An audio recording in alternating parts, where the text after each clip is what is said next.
The room is silent. Gold coins scatter across marble floors. A man in silk robes stares at his reflection in a Venetian mirror, his empire crumbling behind closed doors. He was rich yesterday. Today he is a slave to debt collectors. What changed? He believed the lie, that money alone brings freedom. You've been told that financial freedom is about budgets, investments, and discipline. They sold you spreadsheets when you needed a throne. They gave you advice columns when you needed war councils. The brutal truth? Financial freedom isn't about money. It's about power. And power, my friend, follows laws as old as empires themselves. Machiavelli never wrote about cryptocurrency or stock markets. But when he penned The Prince in 1513, locked away in his Florentine exile, he understood something that modern gurus will never teach you. Wealth without power is just decorated slavery. Napoleon conquered nations not because he had the most gold, but because he understood how to weaponize resources, timing, and fear. The Medici family didn't dominate Renaissance Italy through saving accounts. They dominated through strategic debt, calculated generosity, and the manipulation of dependencies. Look around. The truly free aren't the ones with the biggest bank accounts. They're the ones who control the flow. They're the architects of systems, not participants. They understand what Ibn Khaldun observed in 14th century North Africa, that fortunes rise and fall in cycles. And only those who master the invisible laws of power remain standing when the wheel turns. This isn't a motivational speech. This is a dissection. Over the next 10 revelations, you'll learn what they don't teach in business schools or finance seminars. You'll discover the laws that separate those who dream of freedom from those who seize it with iron hands. Type "I rise" in the comments if you're ready to enter the secret circle, because what comes next will either disturb you or liberate you, but it will never leave you the same. The Rothschild family understood this in 1815, when Nathan Rothschild received news of Napoleon's defeat at Waterloo before anyone else in London. He didn't just profit from information. He orchestrated a market manipulation so perfect that it multiplied his wealth tenfold in a single day. That wasn't financial literacy. That was power literacy. Your journey begins now. Not with hope, not with dreams, but with the cold recognition that financial freedom is a battlefield, not a destination. And on battlefields, the rules are written by those who understand that money is merely a weapon, and the real war is for something far more precious: autonomy, influence, and the ability to shape your world rather than be shaped by it. Are you ready to see what they've been hiding from you? Florence, 1498. Niccolò Machiavelli watches from the shadows as Savonarola burns in the Piazza della Signoria. The monk had promised spiritual wealth and moral purity. The crowd that once worshipped him now throws stones at his pyre. Machiavelli learns his first lesson. Those who rely on the goodwill of the masses end up consumed by them. Fast forward to 1803. Napoleon Bonaparte stands in the Tuileries Palace, holding the Treaty of San Ildefonso. With a stroke of his pen, he sells the Louisiana Territory to America, not because he's weak, but because he needs immediate capital for his European campaigns. While others see a loss of land, he sees a conversion of frozen assets into liquid power. The Americans think they won a negotiation. Napoleon knows he just funded an empire. In the 13th century, Genghis Khan conquers half the known world. His secret? He understands that wealth flows along trade routes. He doesn't hoard gold. He controls the Silk Road. Merchants pay him tribute not because he demands it, but because his empire makes their fortunes possible.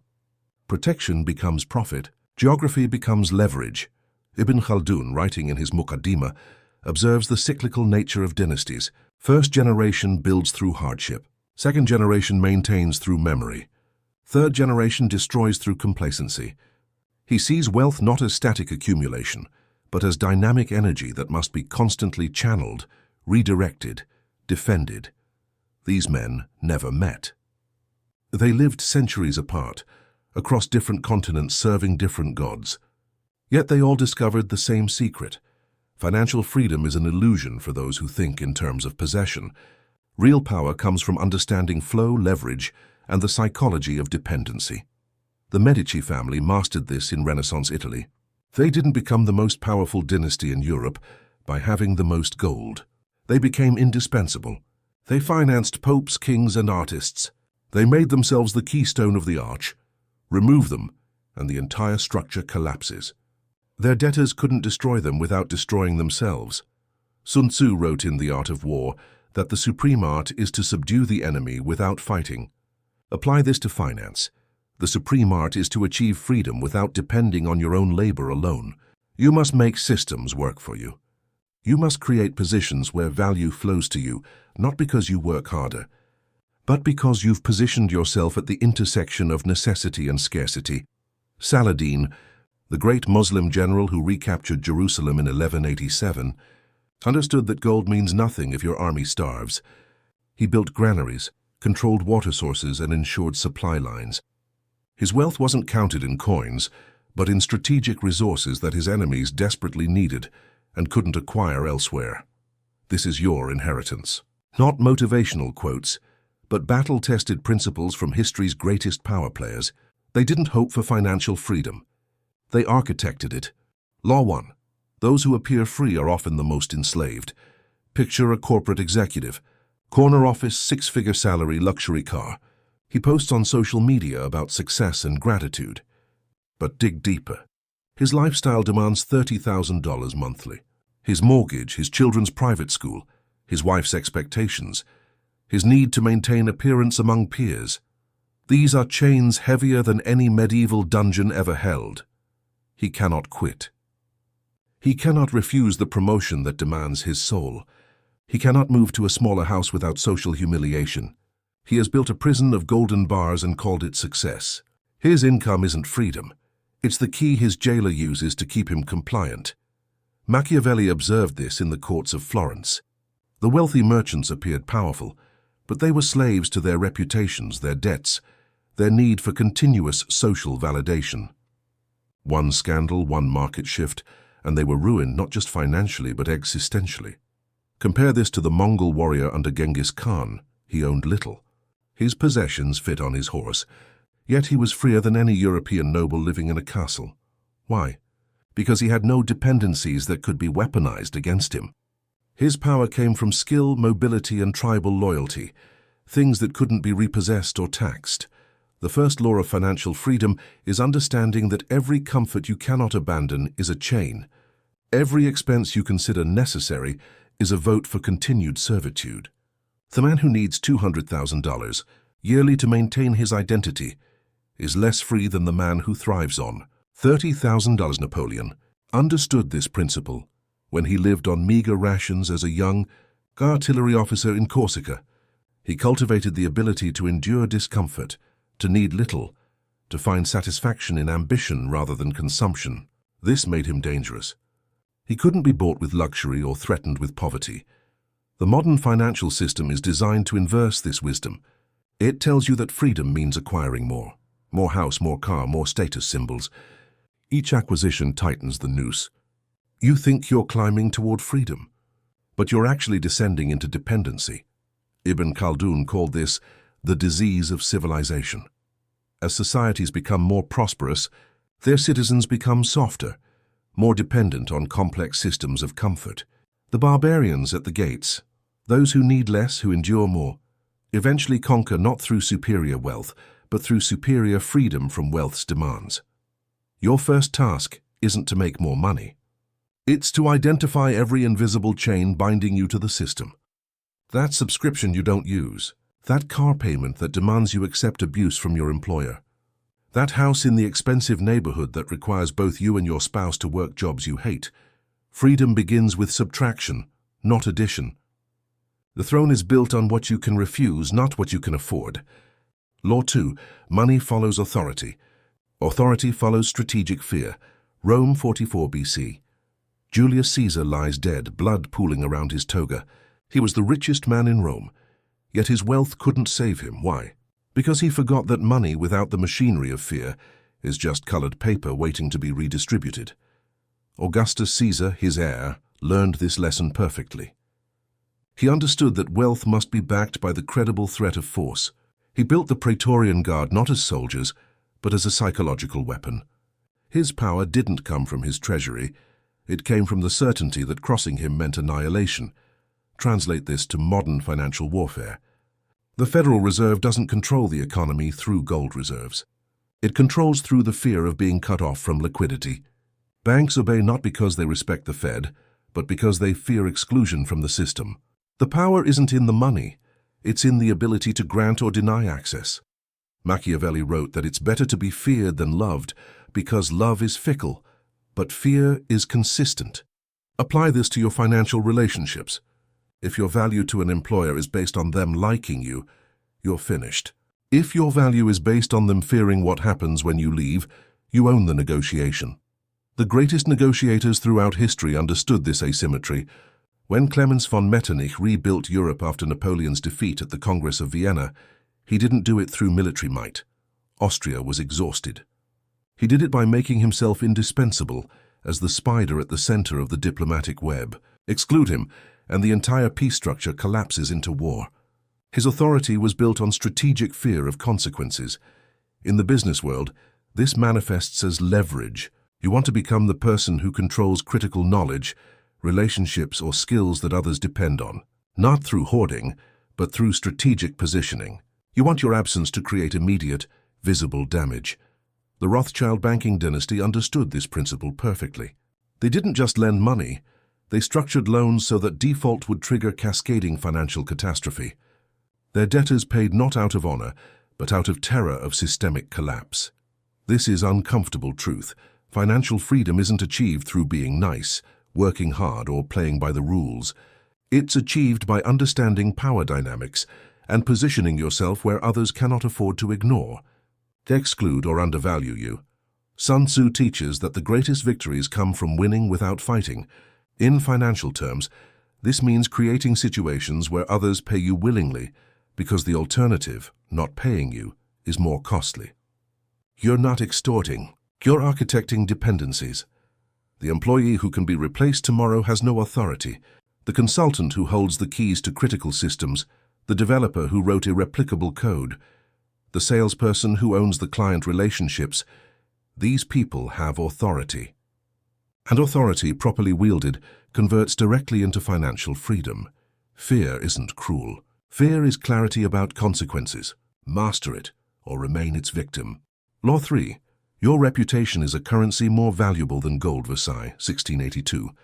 Louis XIV transforms a hunting lodge into the most magnificent palace Europe has ever seen. Financially ruinous? Absolutely. But Louis understood something that accountants never will. Perception manufactures reality. By controlling the narrative of absolute power and divine right, he made France the cultural and political center of Europe for a century. The palace wasn't extravagance. It was strategic theater. Every noble in Europe tried to copy Versailles, making French the language of diplomacy, French fashion the standard of taste, French power an unquestioned assumption. Louis didn't just have wealth. He made wealth orbit around his image. Machiavelli devoted entire chapters to the manipulation of appearance. He understood that people judge by what they see, not what they investigate. A prince must appear merciful, faithful, humane, religious, and upright. Whether he actually is or not is secondary. The image shapes opportunity. Opportunity shapes wealth. In modern terms, this is why billionaires cultivate carefully constructed public personas. Elon Musk's Twitter presence isn't random chaos. It's calculated narrative control. Every tweet moves markets because he's weaponized his reputation into a force that transcends conventional business logic. His image of being a visionary rebel gives him access to capital and talent that pure financial metrics could never justify.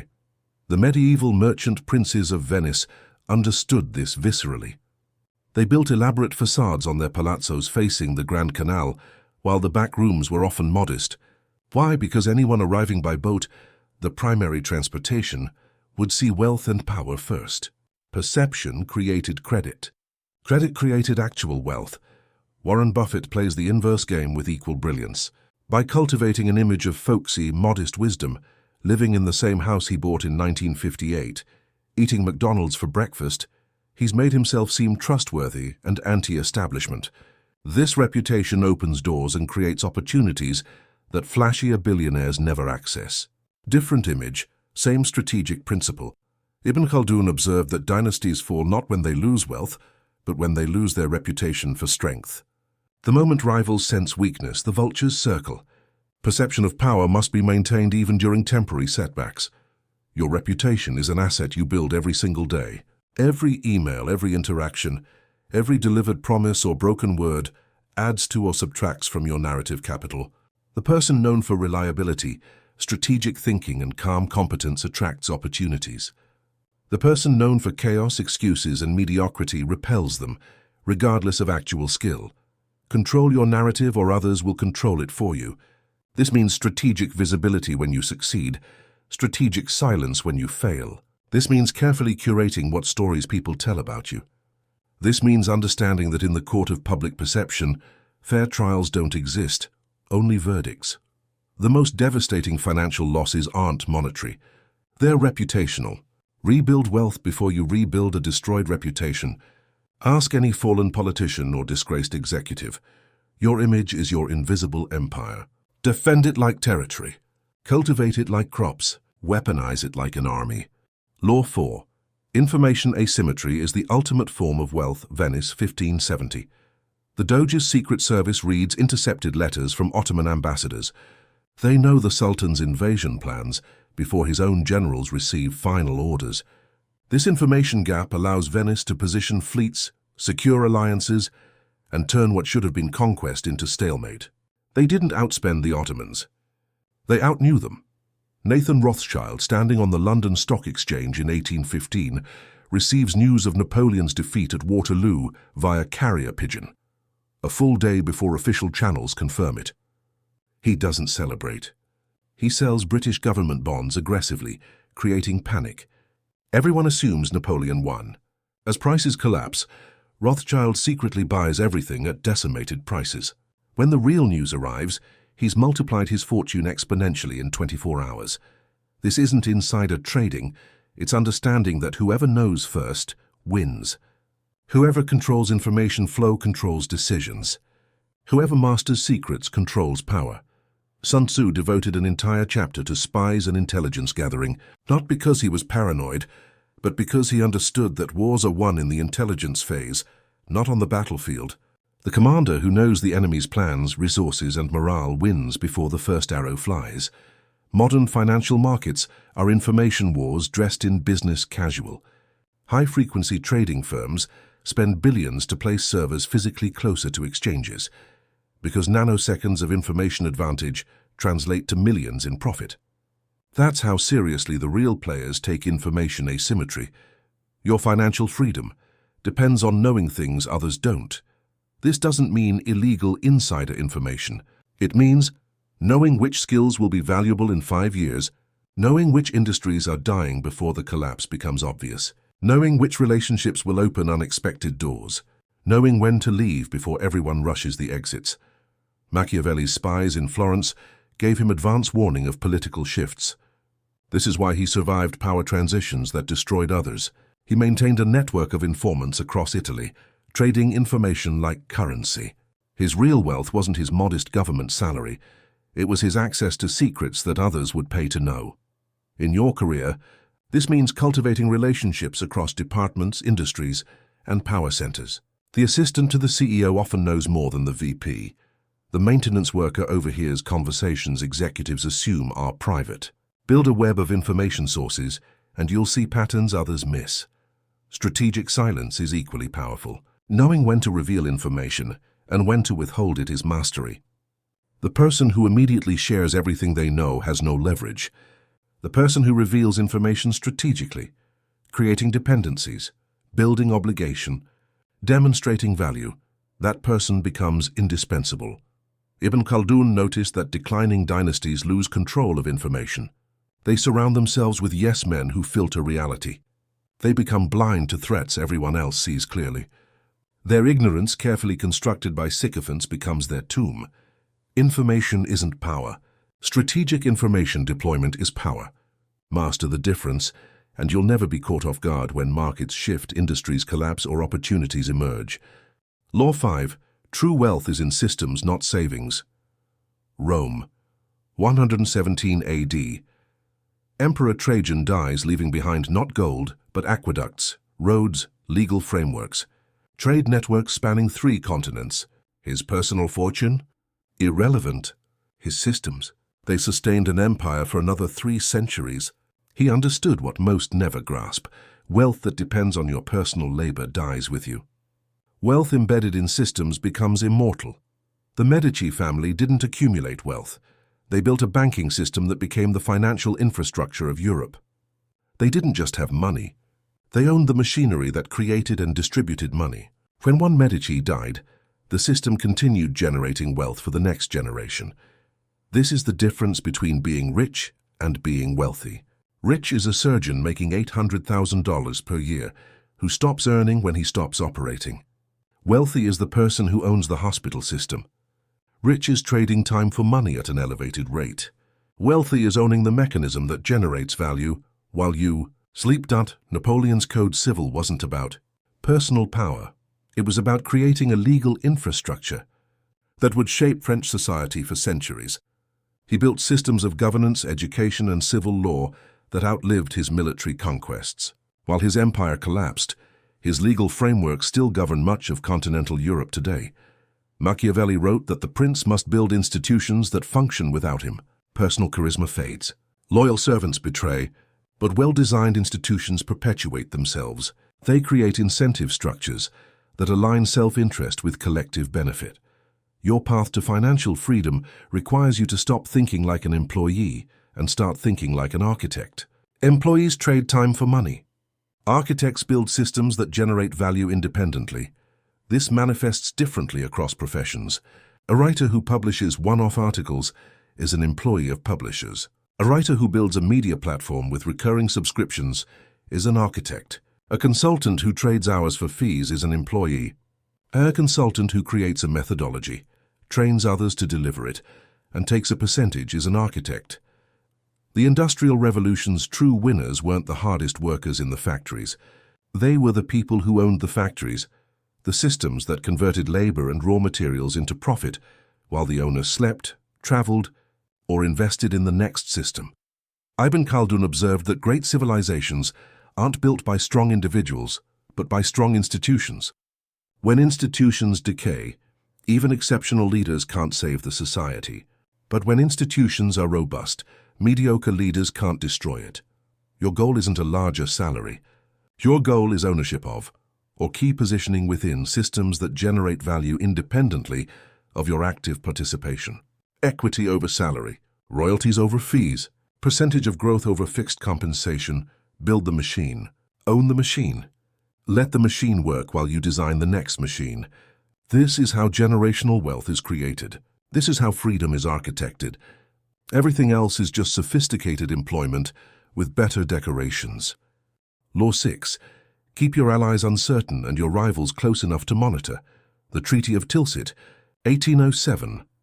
Napoleon and Tsar Alexander meet on a raft in the middle of the Niemen River, dividing Europe between them. They embrace like brothers, declare eternal friendship.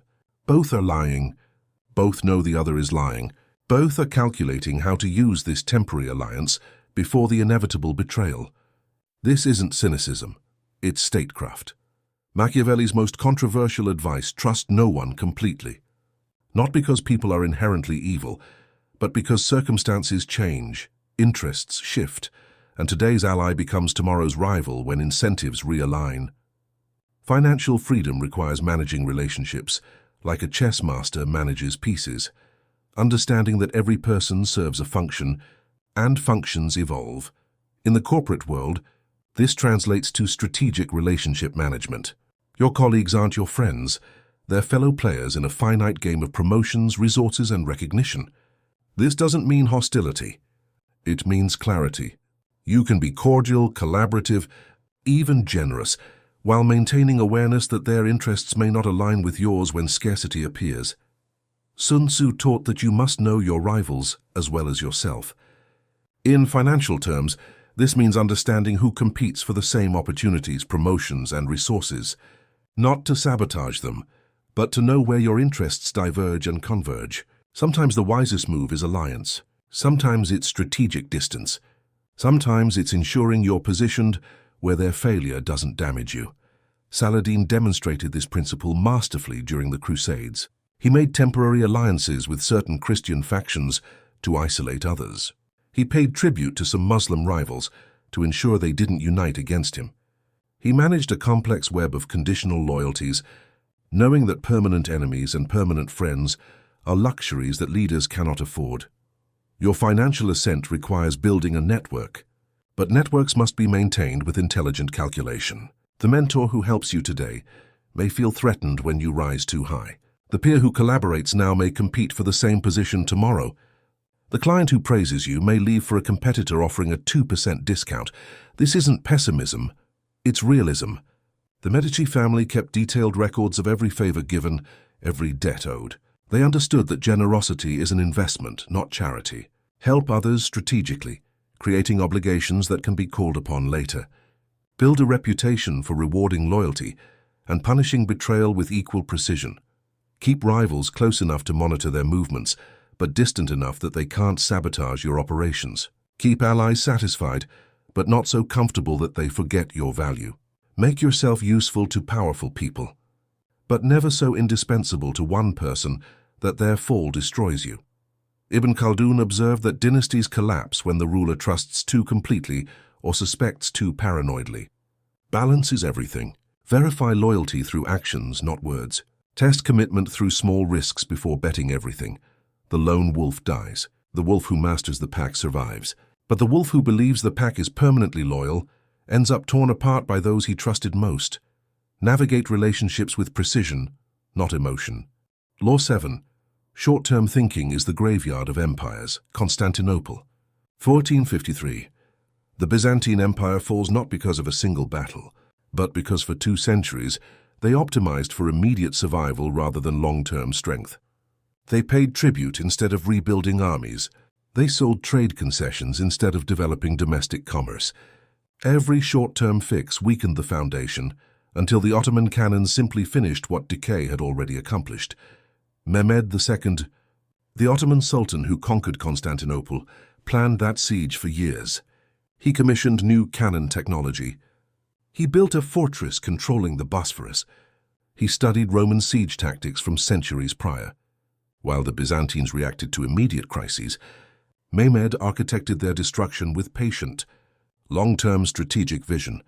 This is the fundamental difference between those who achieve financial freedom and those who remain trapped in cycles of temporary relief. The trapped person solves today's problem. The free person prevents next year's catastrophe. Machiavelli wrote that princes must see storms gathering on the horizon while they're still just clouds. By the time everyone recognizes the crisis, it's too late to prepare. The advantage belongs to those who act on distant signals, while others dismiss them as paranoia. Warren Buffett's entire investment philosophy is built on this principle. He doesn't buy stocks based on quarterly earnings. He buys stakes in companies with durable competitive advantages that will compound value over decades. While others panic during market crashes, he buys. While others celebrate bubbles, he sells. His time horizon extends beyond his own lifetime. In your career, this means investing in skills that will be valuable in 10 years, not just skills that get you today's promotion. Learning principles, not just tactics. Building relationships with emerging leaders, not just current power players. Saving during boom times, not just during crises. The medieval guilds understood this. They invested years training apprentices who wouldn't become productive for a decade. They maintained quality standards that sacrificed short-term profits for long-term reputation. They built cathedrals that took generations to complete because their vision extended beyond individual lifetimes. Ibn Khaldun's cyclical theory of civilizations is a warning. Societies that optimize for immediate pleasure and consumption inevitably weaken. The first generation builds through hardship and delayed gratification. The second generation maintains through discipline and memory. The third generation squanders through entitlement and short-term thinking. You're making this choice every day. The decision to upgrade your car or invest the difference. The decision to take the higher-paying job with no growth potential or the lower-paying opportunity with long-term upside. The decision to build your network or just show up for the paycheck. Financial freedom isn't achieved in days, weeks, or even years. It's architected across decades through thousands of small decisions that compound. Resist the dopamine hit of immediate gratification. Play the long game while your competitors burn themselves out chasing quarterly bonuses. The storm is always coming. The question is whether you're building an ark or rearranging deck chairs on the Titanic. Those who see 5 years ahead dominate those who see 5 months ahead. Master patience and you master time itself. The candle burns low in the Florentine study. Machiavelli sets down his quill. The prince finally complete. Outside, the streets are silent. He knows this manuscript will either condemn him or immortalize him. He writes one final line. It is better to be feared than loved, if you cannot be both. He understands what you now understand. Financial freedom is not a destination reached through budgets and compound interest calculators. It's a way of seeing the world, as a chessboard where every move creates ripples across time and power. You've journeyed through 7 laws that history's architects of power understood viscerally. The invisible chains that masquerade as comfort must be identified and broken.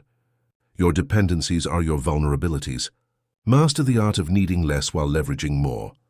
Authority flows from strategic fear, not likability. Position yourself where your absence creates immediate, visible damage. Become indispensable not through hoarding knowledge, but through architecting dependencies. Your reputation is currency that either appreciates or depreciates with every action.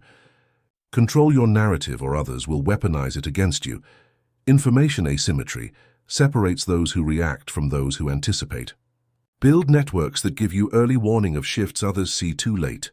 Systems outlive individuals. Stop trading time for money and start building mechanisms that generate value while you sleep, travel, or plan your next conquest. Allies and rivals require constant calibration.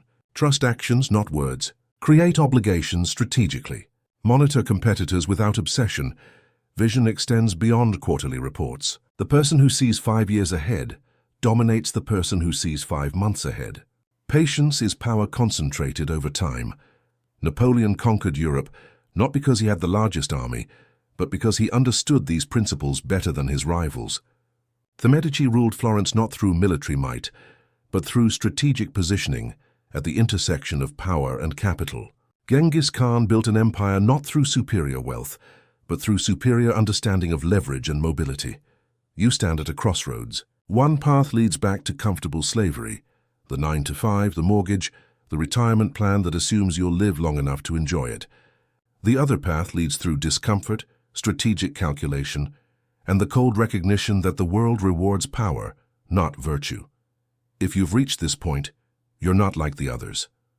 You've stared into the machinery of power without flinching. You've recognized that financial freedom is won through strategic positioning, not hopeful accumulation. The secret circle opens only to those who demonstrate commitment. Subscribe now, not for entertainment, but for continued access to principles that schools won't teach and gurus can't sell.